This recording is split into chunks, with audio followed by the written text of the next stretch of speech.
The quest is begun, the timeline is set. A despot hoards money, our hero's in debt. But there's no need to worry, just trust my inflection. Good will prevail in Dragon Ball Dissection. Last we left off, the trio of Goku, Trunks, and Pan were stranded on the planet Imegga, whose alien hat was immense greed. After stealing back their stolen ship, they became wanted criminals and are now on the run from the law. Once again, I must reiterate that we are now at the point of this Imegga storyline where the repetition is really dragging it down. After a quick chase sequence, the trio crash land into a home where the couple feeds them, shelters them, and provides them with handy exposition about the planet. I'd offer you 3 guesses as to why that sounds familiar, but that's only because I'm ham-fistedly using the number 3 as a clue. Episode 3. We saw this exact scenario 2 episodes ago. Just like the multiple trips into town, these could have easily been condensed or at least changed into something less identical. The only real difference is the information given is different. This new couple tells the trio that not only are the populace competing for resources against the ruling class, they're also all prisoners here, spacefarers who crashed and are now forced to provide for the gentry against their will. In fact, no spaceships are allowed on this planet. And to all of this, I have to say, you're full of crap, Dragon Ball GT. I'm sorry, but you are. I don't buy this. I don't buy this at all. First off, this is what gives Pan motivation to finally draw this plot to a close. But why? Yes, this is new information, but it's nothing that changes the situation. It doesn't provide the characters any new insight that would help them get off the planet or help the population. There's no hidden strategy or secret. The revelation is sad, but it's not significantly sadder than the sob story they were told before. As I've said already, and will probably have to say many times more, I can overlook the show playing fast and loose with how strong or capable the main characters are, as long as the story is good. It wouldn't be any fun if Goku and company immediately flew to Don Kia's palace and took him out. But it really shouldn't be this blindingly transparent that the story is killing time until it's arbitrarily decided, okay, we've had enough, let's solve this problem. Just as importantly though, when I heard this story, I began thinking about the Imeggans I had seen up to this point, including these two. Aside from Don Kia and his group, most of them look like they're the same species. But no, I guess it just so happens that most of the people who crash landed here all crashed from the same planet. Not this planet, but some other planet. Episode 3 is pretty homogeneous. It's not until the following 2 episodes that more diverse Imeggans show up. I could be totally wrong about this, but it feels like they had no idea where this story was going when it started and just added this in at the last minute because they needed a twist to motivate the characters to take action. Since they had already ignored the last call to action, they needed another one. Oh, and spaceships aren't allowed on the planet? I guess that explains why every merchant was mobbing the trio to sell them spaceship parts. Because if owning a spaceship is against the law, you know everyone is going to be openly selling the parts necessary to build one.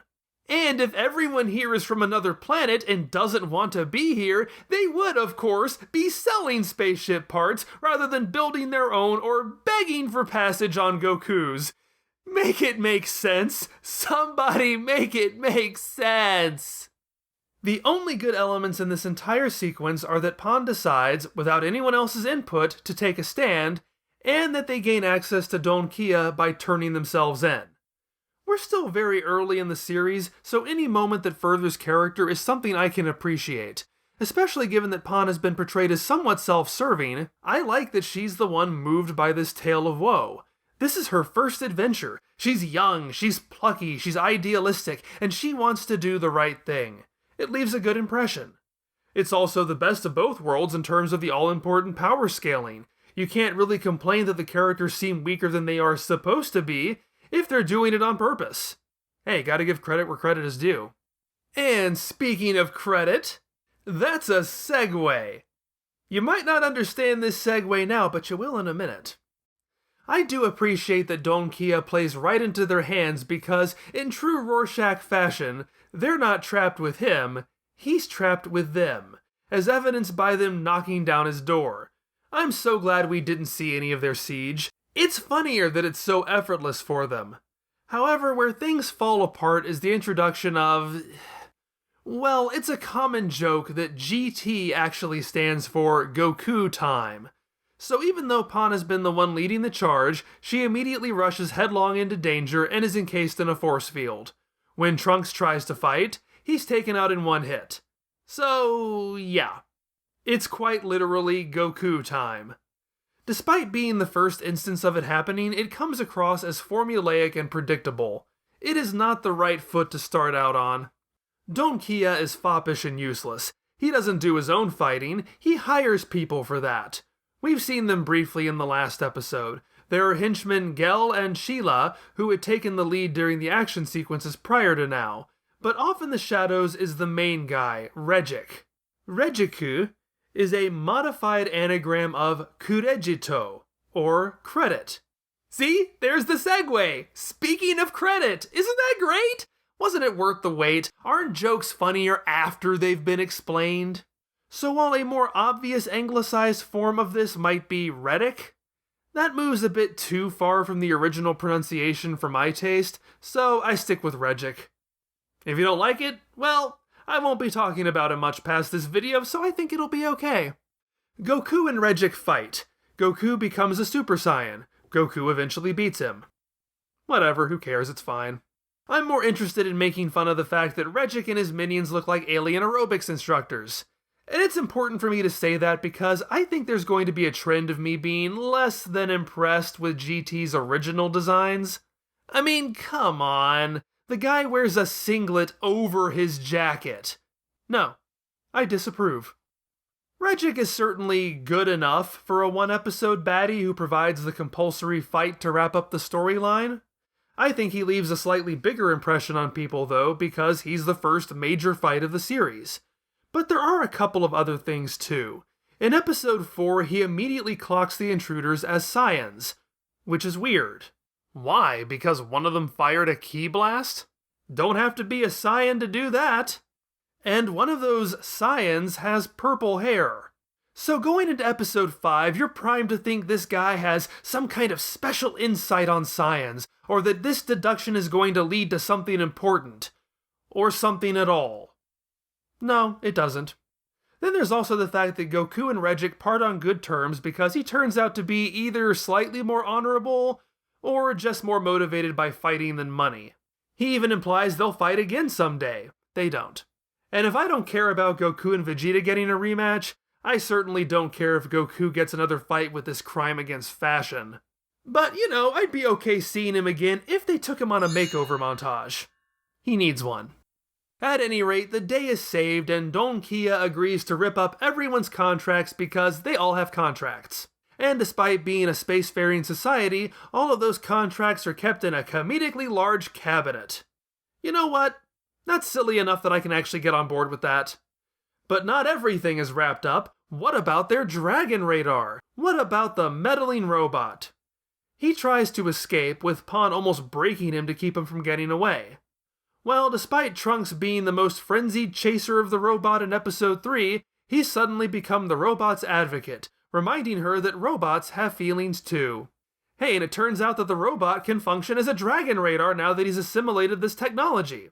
He's a Borg! However, that doesn't quite make Trunks into Captain Picard. I believe in the rights and freedoms of all sentient beings, especially if we can put them to work to benefit us. Yeah, that's less Captain Picard and more Trunks' mom. So the robot comes along with them, completing our group of main characters. At the end of episode 6, Goku names the robot after the giru giru sounds he randomly makes.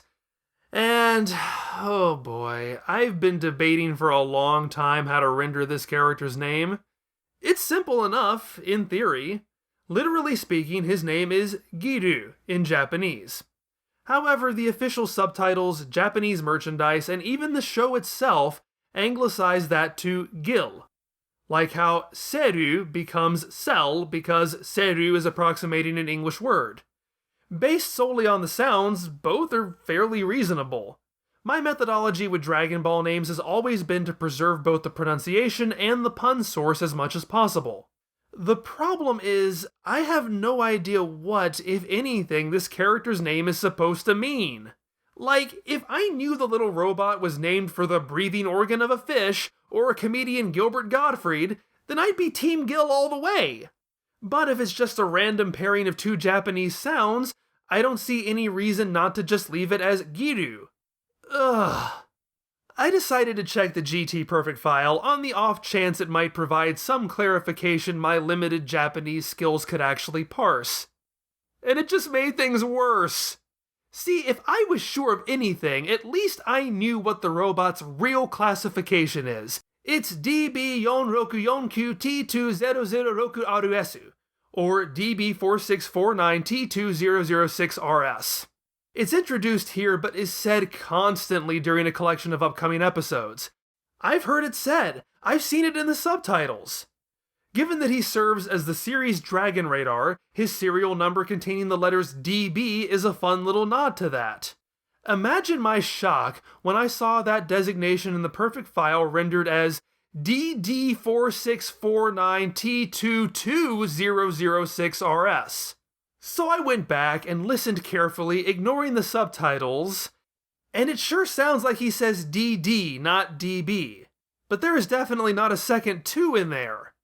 Just for giggles, I checked out Curtis Hoffman's summary of episode 6, which also says DD4649T22006RS, and it's dated months before the perfect file was released, so I have no idea how people are hearing a second 2. And now I just want to cry because I have no confidence in this stupid character's name on any conceivable level, and I really don't care anymore, and I want to make sure I cover more than one episode in this video. So I'm just going to leave it until next time. Feel free to leave a comment if you have any insight, or just want to complain that I wasted too much time talking about this. And yes, I know how the dub handled this, and no, I definitely don't trust their judgment, given that they once claimed Goku's father was a brilliant scientist. Moving on! The next episode is odd because, while it's more consequential than the last 3 given that we find our first Dragon Ball, it's one of the least consequential episodes of the series. The gang land on a giant planet where everything is big. After some hijinks, Goku extracts the ball from the tooth of a giant. Honestly, I like this episode a lot. It's fun, it's silly, it's ridiculously simple, but in a way that means it doesn't trip over itself like the last storyline did. However, the last storyline set up a lot of things, established the characters. This is the epitome of a standalone episodic adventure. Even the robot barely contributes, and you'd think this would be the ideal opportunity to focus on the new character. As such, there's not much to talk about. Toriyama did a design sketch for this concept, that's pretty cool. It's also featured in the opening sequence. But what do I dissect in regards to Pan being mistaken for a queen bee by a bunch of bees? I guess I have one question that's always plagued me. How did she dress up like a bee in the first place? Since the show never tells me and I don't see any space party cities on this planet, I have to assume she ripped appendages off of a living insect for her cosplay. What a psychopath. I think it's cute how the episode renders the gang as a red arrow when they're sneaking around the giant. When the giant eats the apple with the Dragon Ball in it, both Pan and Trunks are ready to leave the planet rather than having to deal with poop. Since this is the Goku show, Trunks does nothing to help Goku get the Dragon Ball despite Goku asking him to, and the situation is resolved with another instance of our multi-purpose GT Kamehameha. Despite Goku firing it clean through the giant's open mouth, it somehow dislodges the tooth on the side.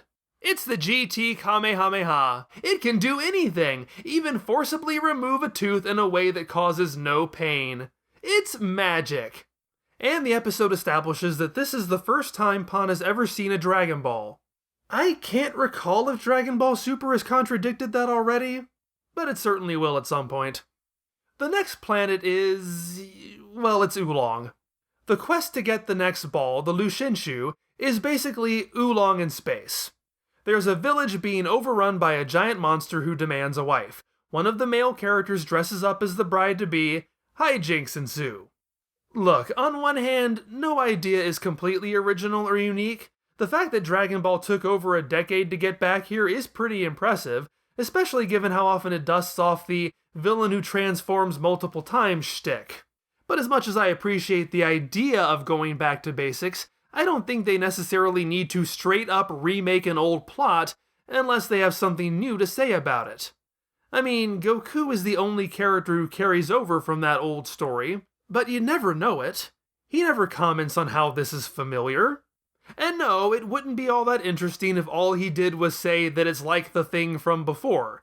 But he could provide some insight. It could be him who comes up with the plan because he's been through something like this.